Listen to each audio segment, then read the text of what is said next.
Energetic Eats, brought to you by the Fort St. John Co-op. You're at home here. Well, I'm very excited about this one because it is a return guest, but I was away the last time they were here, so I'm very excited to be talking with Shane Brooks and Shane Sterling of Hell's Half Acre Coffee Company. Good morning, Brooks. Good morning. And good morning, Sterling. Good morning. Don't mind me using your nickname for each other. Thanks so much for coming by and chatting about this locally roasted coffee that you guys do. Before we get to the coffee part, I have to know where it started. What made you think that this was something that was needed in Fort St. John? Locally roasted coffee. Where did that come from? Well, it really started with, back in 2016, the natural gas market was in a little bit of a bust, and I was talking to some friends, and they're saying, hey, you need to do something like roast coffee. Kicking Horse Coffee just sold 80% of their company for a handsome sum, and we're talking, and they're saying that you can, you drink coffee when you're working, and you drink coffee when you're not working, and so that was the initial brainchild of it, and then we just kind of started. I called up Brooks, we started chatting about it, and said, yeah, this might be a good idea. Went from there. I have to ask, are you both coffee enthusiasts beforehand? It'd be pretty funny if you weren't, but if you're not, it's okay. But you're both big fans of coffee? Oh, absolutely, yeah. Yeah, it's drinking a lot of it. The name Hell's Half Acre has got kind of an interesting story about it and sort of the image you use on your bags and kind of the logo. Tell me a bit about where that came from, Shane. What kind of inspired you to use this, to name it this, and where did the image come from? So we were coming up with a bunch of different ideas on what we were going to do. We were trying to find something that was regional, something that sort of worked with the area that we were in when we were starting. So back in 1924, I'll give you the quick version. Yeah. In the Peace region, they were trying to find a way to get some grain from Grand Prairie to the coast. The long route they had was through the Yellowhead Pass. I think they tried to get the railway to go through and build it. The railway promised they'd build a railway, and then it just sort of didn't come to fruition. Mm-hmm. So in 1936, there was a guy named Alex Monkman who pushed a route through called the Monkman Pass. Yeah. He tried to get a bunch of the farmers to put together and build this road. My grandfather was one of the founders of that. Carl Brooks is the name. And what they did was they made a plan that if they got a Model T Ford through the pass in 1936, then eventually the government would sort of get on board with it. It never really happened. Hell's Half Acre is named after one specific spot in the pass where there was an avalanche from Mount Watt, which covered the road. And it was probably the hardest part for them to get the horses and things through. And, it just sort of came from there. That's sort of the way it went. Incredible. And the image says same thing. If you want to hold that up, do some show and tell for us.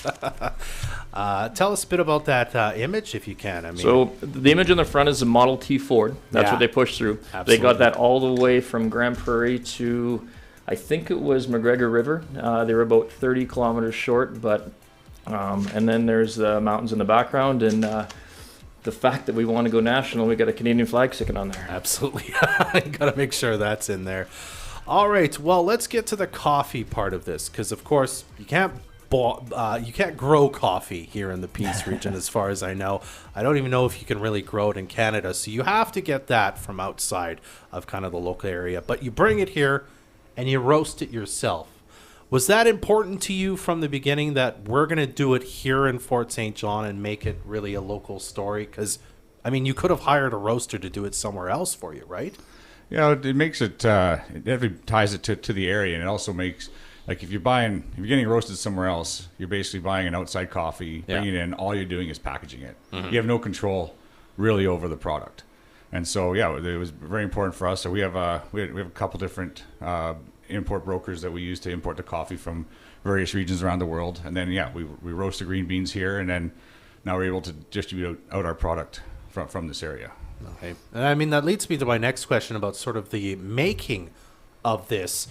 You roast it here, you roast it with kind of different beans at different times. That all goes into kind of the flavor, right? The type of bean, how you roast it, how long. So that kind of is how you come up with the different types of coffee you have, correct? Yeah, we definitely position ourselves as a small batch fresh roasted, single origin, and we have a couple blends. Yeah. But, you get the green beans in, and then it's basically temperature and time for, your different roasts, your dark roast, your medium roasts.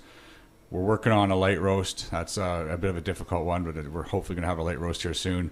So yeah, just different temperatures, different times, and use the different beans. Single origin beans, like you'd have just a single origin Peruvian bean, like our Musqua medium that Brooks has here. You get into blends. We have a Peacefully blend. We designed the blend ourselves, and even our espressos.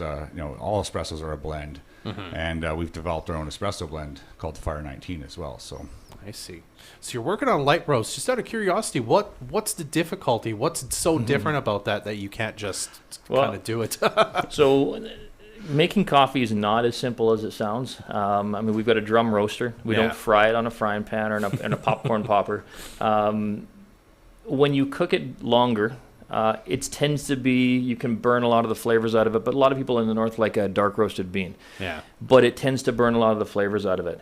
When you cook a light roast and roast it up, you've got to hit a specific point where it doesn't taste like you're eating grass or tea, but you've also got some caramelized flavors and things in there, and that's a real fine line to get to. I see. It's been tricky, and we've been doing it for probably the last 3 or 4 months to try to come up with something. We're close, but up north here, most people like to drink dark roast coffee. As we progress and sell our coffee down south, we find lots more people in the cities like to drink light roast coffees. They're a little bit more hipster, and that's sort of what we're trying to aim to in that direction.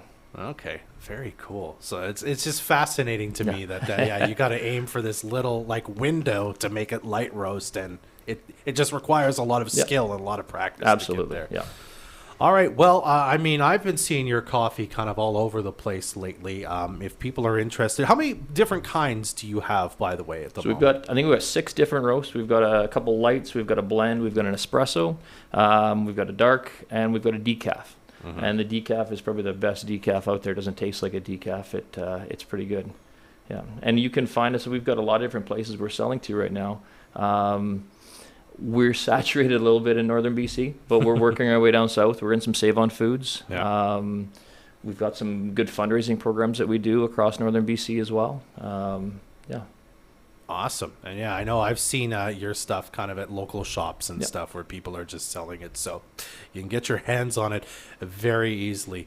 And also I do want to quickly mention too, you've got a pretty good website where you can order stuff off of it as well. Is that correct? Absolutely. Yeah. We've been developing that for a little while. We are revamping that a tiny bit, but yeah, we sell nationally pretty much on there. Wow. Anybody can go on there. We will, if you're in town, we'll deliver it in town. You can pick it up locally in town. But yeah, househalfacre.ca. Absolutely. All right. Well, it's locally roasted coffee. It's delicious. I've had it many times. I suggest you check it out and help support a local business here in Fort St. John. Shane, thank you so much for being here and chatting with me about Hell's Half Acre Coffee today. I appreciate it. Thanks for having us. It's been a pleasure. Hell's Half Acre Coffee. Again, hellshalfacre.ca for more information. Energetic Eats is brought to you by the Fort St. John Co-op. This is new.